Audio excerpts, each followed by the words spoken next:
მაიმუნის წელში გამოშვებული ავტომობილი საზოგადოების გული და სულია. ყოველთვის ყურადღების ცენტრშია. იგი ენამახვილი და საოცრად ინტელექტუალურია. მას შევლინდება ტექნიკის ყველაზე ინოვაციური მიღწევები. იგი ყველას მიმართ თბილადაა განწყობილი, თუმცა ეს მხოლოდ ნიღაბია, რადგან თავს დანარჩენებზე ბევრად განვითარებულად თვლის. იგი განსაკუთრებული ბორტკომპიუტერით გამოირჩევა, რომელიც მთლიანად მის არსებას აკონტროლებს. რადგან ყველა ეს ინოვაციური იდეა ერთად თავმოყრილი ბევრ პრობლემას წარმოშობს. ამიტომაც მაიმუნი მანქანა ცდილობს თავად მიხედოს საკუთარ თავს და მხოლოდ მაშინ გატყობინებს პრობლემის არსებობას, როდესაც სიტუაცია კრიტიკულ მდგომარეობაშია. ყველაზე ცუდი კი ის არის, რომ მისი აგებულების მცოდნე ხელოსანი კუნინძების თითებზე შეიძლება ჩამოითხოვოს. ავარიის შემთხვევაში მისი შეკეთება კი იმდენივე დაგიჯდებათ, რამდენიც ნეპალში მოგზაურობა.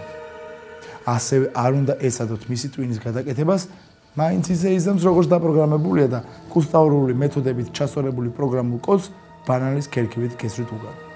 გარეგნულად. გარეგნულად მაიმუნი მანქანა მომავლის ავტომობილს გავს.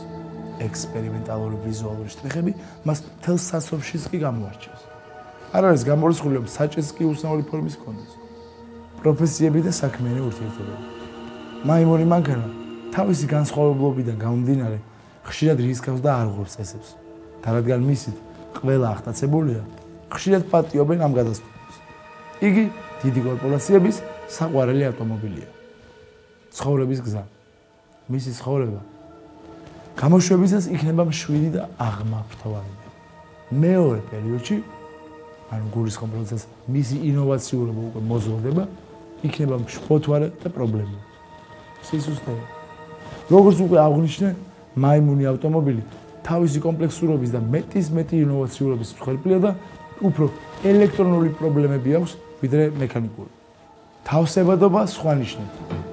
მაიმუნის წელში წარმოებული მანქანა თავს კარგად იგრძნობს დრაკონისა და ვირთხის წელში გამოშვებულ მძღოლებთან, ხოლო მისი კავშირი ვებმფლობელებთან ყოველად არასასურველია.